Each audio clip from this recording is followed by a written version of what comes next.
एक ही झटके में 31,000 तृतीय श्रेणी शिक्षकों को रोजगार दिया गया। हालांकि सरकार को इसकी वजह से 1717 करोड़ प्रतिवर्ष और कमाने पड़ेंगे। बिल्कुल विजय, मुख्यमंत्री अशोक गहलोत का बड़ा फैसला है जो युवाओं को रोजगार देने का जो बार बार मुख्यमंत्री अशोक गहलोत ने आश्वासन दिया था, उसी के क्रम में आज ये घोषणा की गई है। 31,000 तृतीय श्रेणी जो शिक्षक है उनकी भर्ती का फैसला किया गया है कि 2020-21 की जो बजट भाषण था उसमें मुख्यमंत्री ने कुल 53,000 पदों की भर्ती की बात कही थी। इनमें से 41,000 पद जो है वो शिक्षा विभाग के हैं, यानी कुल 53,000 भर्तियों में से 41,000 शिक्षा विभाग के हैं। तो ऐसे में शिक्षा विभाग ने जो 31,000 जो तृतीय श्रेणी शिक्षक है उनके संबंध में प्रस्ताव मुख्यमंत्री को भेजा था, जिसपे मंजूरी दे दी है। तो अगर शुरुआती 2 साल के प्रोबेशन पीरियड की बात करें तो सरकार पर करीब 850 करोड़ रुपए का भार आएगा और उसके बाद हर साल जो है वो 1700 करोड़ से अधिक का भार आएगा। और इसके अलावा अगर हम बात करें तो मुख्यमंत्री अशोक गहलोत ने जो 282 क्रमोन्नत जो स्कूल जो क्रमोन्नत किए थे उनके लिए भी करीब 2500 जो अस्थायी पद है उनके सृजन की मंजूरी दे दी है। यानी एक बड़ा फैसला जो है वो मुख्यमंत्री अशोक गहलोत ने किया है। और ये भर्ती है उसमें खास बात है कि जो रीट की परीक्षा हो जाएगी उसके बाद ये भर्ती भी हो जाएगी। तो एक जो लगातार मांग थी, भर्ती की जो मांग उठ रही थी और मुख्यमंत्री ने आश्वासन भी दिया था, तो ये घोषणा आज मुख्यमंत्री अशोक गहलोत ने पूरी की है। और जल्द ही प्रदेश के जो हजारों जो बेरोजगार है, जो शिक्षित बेरोजगार है, उनको रोजगार मिलेगा। और खासकर शिक्षा के लिए जो मुख्यमंत्री जिस तरह से लगातार एक के बाद एक कदम उठा रहे हैं, चाहे स्कूल खोलने की बात हो, इंग्लिश मीडियम स्कूल खोलने की बात हो, जो बालिकाओं के लिए कॉलेज खोलने की बात हो, तो शिक्षा का विकास राजस्थान में हो, इसके लिए जो भी जरूरतें होंगी उनको पूरा किया जाएगा। इस घोषणा से मुख्यमंत्री अशोक गहलोत ने मैसेज दिया है। अच्छा नरेश, जो 31,000 पदों पर भर्ती होनी है, इसका कोई टाइमलाइन है कि इतने वक्त के अंदर इसको पूरा करना है? देखिए, यही कहा गया है कि जो रीट की परीक्षा होगी उसके बाद ये भर्ती भी होगी।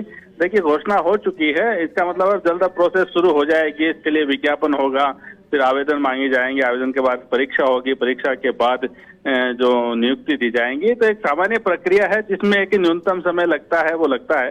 लेकिन बड़ी चीज ये है कि जिसका इंतजार था, चूंकि बजट घोषणा थी और उस बजट घोषणा को पूरी करने की मांग लगातार हो रही थी, तो ऐसे में आज ये घोषणा जो बजट घोषणा के अनुरूप जो है मुख्यमंत्री ने घोषणा कर दी है कि 31,000 तृतीय श्रेणी शिक्षक है उनकी भर्ती की जाएगी। तो बड़ा तोहफा है, दिवाली से पहले का ये तोहफा कहा जा सकता है इसको।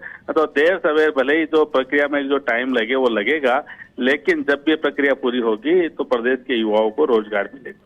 अच्छा नरेश, ये भी जानना चाहेंगे कितने वक्त से भर्ती प्रक्रिया रुकी हुई थी जिस पर मुख्यमंत्री ने मोहर लगाई है?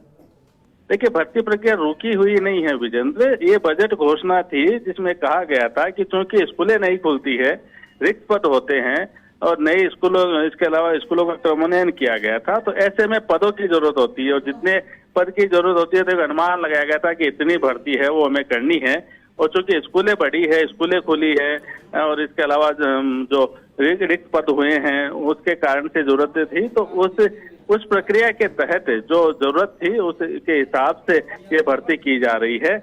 कहीं अटकने जैसा कोई मामला नहीं है कि पहले कोई घोषणा कर दी हो और उसको वो रुक गई हो। ये बजट घोषणा का पार्ट है। बजट घोषणा हुई थी क्योंकि उसके बाद कोरोना काल आ गया था तुरंत, तो ऐसे में प्रक्रिया संभव नहीं थी करानी। और चूंकि सरकार का ध्यान भी पूरी तरह से कोरोना पे आ गया था, लेकिन अब धीरे धीरे जितने भी जो बजट घोषणाएं जो सरकार की रही है मुख्यमंत्री अशोक गहलोत की, उनको एक के बाद एक पूरा करने का प्रयास किया जा रहा है। जी बिल्कुल नरेश, इसके अलावा भी आप एक 2500 का आंकड़ा दे रहे थे, वो किस चीज की भर्ती है?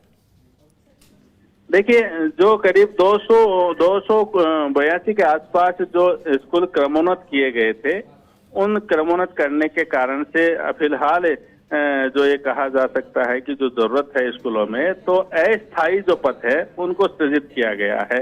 अस्थायी शिक्षकों के पद है जिसमें प्रधानाध्यापक भी है, वरिष्ठ अध्यापक भी है, अन्य अध्यापक भी है। तो ये एक अस्थायी पद सृजित किए गए हैं जिनको लेके भी जल्द ही जो यहाँ पे उनकी नियुक्ति की जाएगी, ताकि जो अभी स्कूलें जो क्रमोन्नत हुई है जहाँ रिक्त पद है, जब तक स्थायी रूप से अध्यापक ना आ जाए जिनकी भर्ती के माध्यम से, तब तक ये काम है वो करने के लिए ये प्रक्रिया अपनाई गई। जी बिल्कुल नरेश, शुक्रिया तमाम जानकारी हमारे साथ साझा करने के लिए। वाकई में दिवाली से पहले एक बड़ा तोहफा मुख्यमंत्री अशोक गहलोत की तरफ से बेरोजगारों को दिया गया, लेकिन आज